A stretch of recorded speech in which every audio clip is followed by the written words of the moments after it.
Ngayon mag-isa ko pupunta ng Haram. Yung mga kasama ko nandun na yata. 11 plus pa. Eh magto 12 na 12:18 yata pagka dyan. So ngayon pupunta ako dito. Mag-isa na lang ako. Dami ng tao. Minsan pag mag-isa ka, dali kang makahanap ng lugar. Pag marami kayo, mahirap. So try ko pupunta doon. Pag ganitong oras, marami ng marami ng mga gate na sarado. Pwede pa yata doon. Lalaki na lang. Doon tayo sa kabila.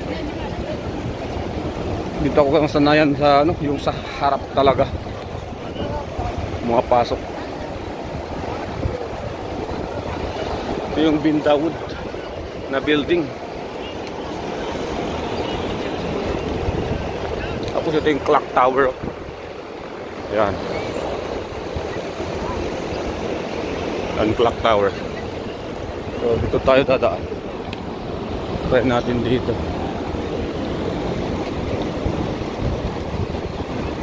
Saan pwede pumasok? Ayun na. Pwede pa dito.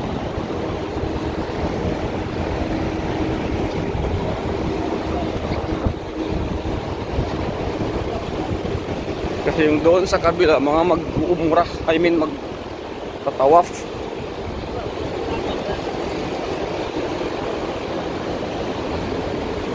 Hindi na makapasok yung yung hindi naka-ihram, hindi na makapasok. Yung doon lang ay mga magtatawaf. Pero meron naka-ihram. Pwede ba yun doon? Check down natin. Walang ihram. Wala, mamnu na eh. Mamnu doon. Puro may ihram lang. Sabihin magtawaf. Walang problema sa babae.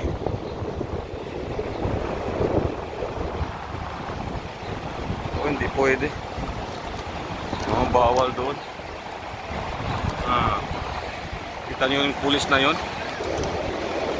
Bawal eh. So dito lang pwede.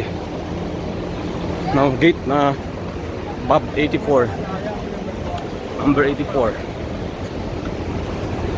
Kung doon may puro magtatawaf lang. Dito lahat. Allahu Akbar. So pasok tayo dito sa Bab 84.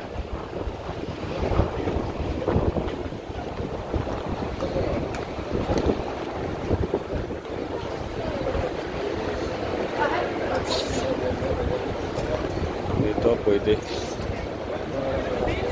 Lepas, tolong bawa.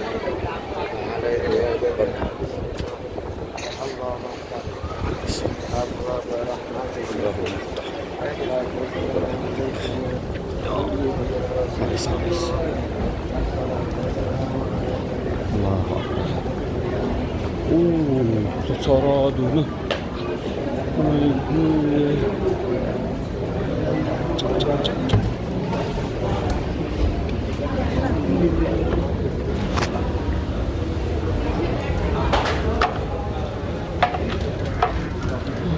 Nasa taas tayo.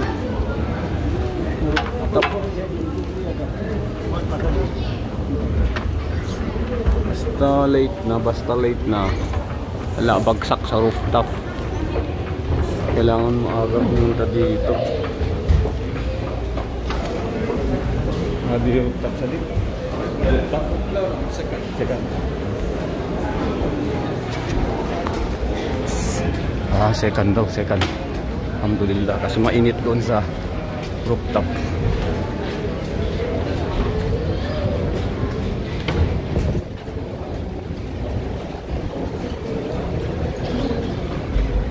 Ewan ko. Parang hindi yata naintindihan ng takap na yun. Second daw. Mantala pa ta. Third na to eh. Ngayon makikita natin. Kasi mainit talaga sa labas. Jure na. Ito. Okay.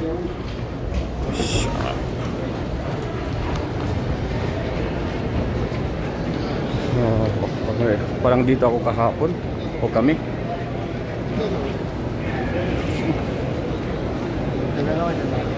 Okay na to. Kaya sa labas. Alhamdulillah.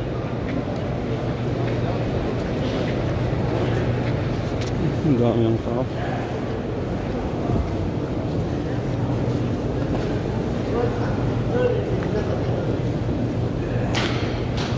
Lagyan natin sa plastic yung kinalas natin para hindi pa dumi.